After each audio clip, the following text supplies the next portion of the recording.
So first of all, it's shameful that the provincial government wasn't prepared in advance for dealing with the migrant worker situation.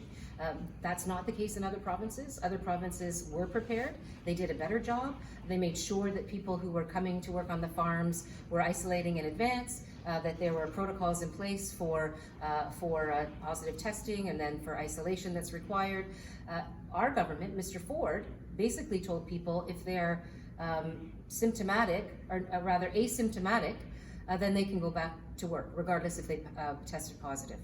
That we learned in long-term care that that's not the way to do things, and yet the government of Ontario didn't learn that lesson. So the outbreaks that are happening now, I believe, are a direct responsibility of Mr. Ford and his government's lack of proactivity when it comes to preventing those outbreaks from happening. And so, so what needs to happen now? I mean, it's frightening that when we go to Queen's Park and try to hold the government to account on these very issues, Mr. Ford points the finger at everybody else. It's his job. It's his job to fix it. And so if the leadership here politically is saying we need the province to come in and take the top coordinating role so that people aren't tripping over each other in terms of trying to solve this crisis, then that's what they need to do.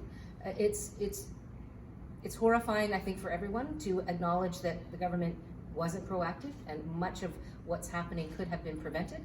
But now that it's happening, they need to step up to the plate. They need to step up. Mr. Ford needs to take responsibility, not point at farm workers, right? Not point at farmers, right? Or agribusiness, not point at anybody, but actually step up and do the job. What can they actually do, though, just from the provincial level? If they took over, is it more about organizing things, or are there departments that could step in? Oh, I mean, I think there's all kinds of pieces. I mean, certainly the coordination piece, as was asked for, but the provincial government has some responsibility for ensuring, for example, that not only is the testing happening everywhere, like not on, maybe 9 farms out of 170 odd farms. I mean, that's pathetic. I'm sorry, but if this is a financial burden for agribusiness, for example, for farm families and for farm industries, then the government needs to financially help out. I mean, they need to provide the capacity for the farms to actually participate. They need to provide the resources to ensure that farm workers understand what's happening in their own languages.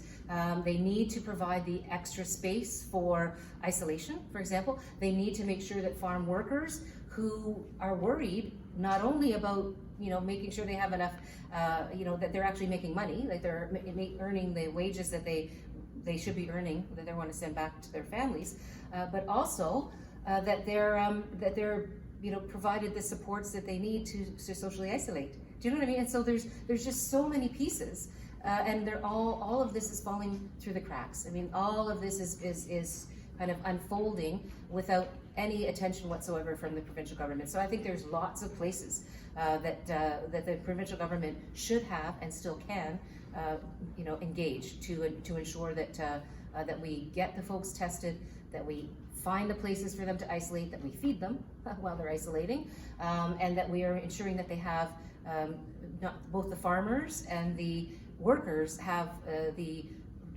financial resources to be able to get through all of this. So would you be in favor of mandatory testing then among the agri-farm sector? Well, I mean, I really do believe that in a crisis situation, we have to step up to the plate and show leadership. And so, I mean, I would say mandatory with the proviso that we do the backstopping that's necessary to ensure that everybody can get through it. And so the farmers can get through it financially, the workers can get through it financially, and that there's capacity, throughout to provide that testing and those results and that the isolation that comes with it. So I wouldn't say mandatory without all of those supports in place. But with all of those supports in place, then I don't even think you need to put the hammer down and say it's mandatory, because I think all of those supports in place then open up the the willingness and the ability for people to do the right thing.